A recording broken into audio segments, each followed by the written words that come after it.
Welcome back. Let's take a close look at these footages. I must tell you I'm doubly happy to be here this morning because I addressed your older counterparts yesterday. And today, I think this is my kind of crowd. At least, I feel that way with you this morning. According to the chicken, I think this is, we are meant for each other. Let us put up a joint venture of a ham and egg sandwich stand. Well, after mature reflection, the pig rejected the proposal.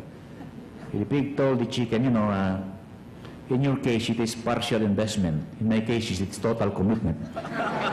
So I hope in these scenarios, the listener clearly enjoys the message given to them by the speaker. It differs greatly from the reactions of the audience in speeches that inform or persuade.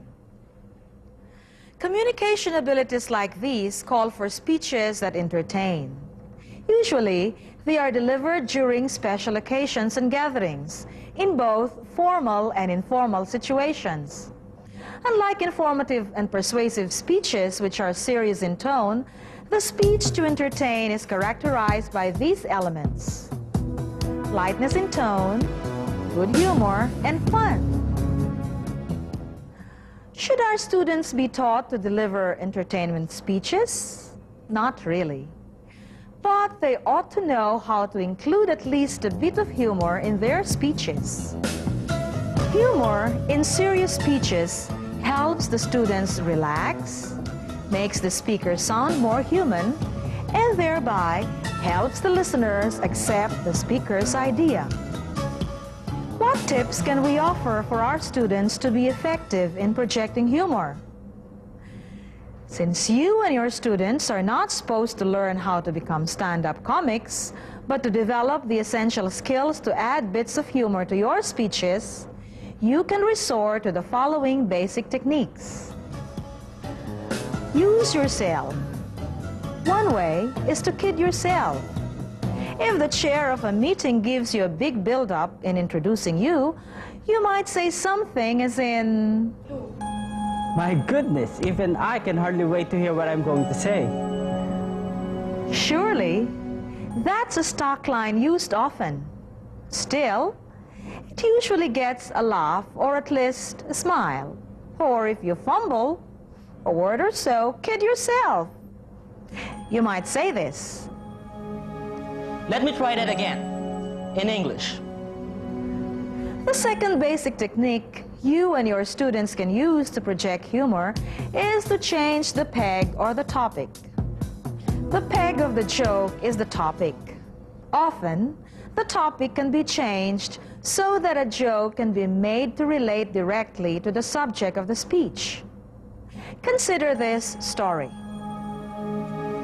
Friends, before I begin with my talk, let me tell you a story. A plane took off with a full load passengers on a domestic flight. As soon as it was airborne, a voice came over the public address system. "Ladies and gentlemen, welcome aboard and congratulations. You are the first passenger to fly on this new, completely automated plane. There are no pilots aboard nor flight attendants, no crew whatsoever. The plane took off automatically, your food and drinks will be served automatically, and the plane will land automatically, all run by computer. But please, do not worry. Be assured that the entire system has been tested thoroughly and checked completely so that nothing can go wrong.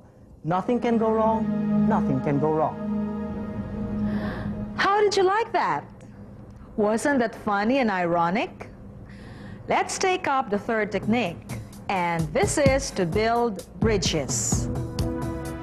This is another way to make a joke related to the subject of your speech. You can use a transition or build a bridge from your topic to the joke, or from the topic to your topic, as in, What else is in the news? "Oh, did you realize that smoking can take you to places like Loyola Memorial Park, Eternal Gardens, Himlayang Pilipino?" Say, remember the other day when someone said that marriage could be that rocky and much would depend on the kind of rock it was standing on. The guy in that joke had his problem, and this is another problem. I had to talk with you about it this evening.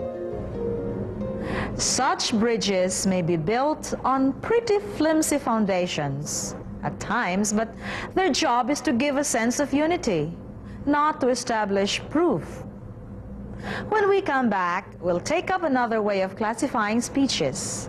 Don't go away.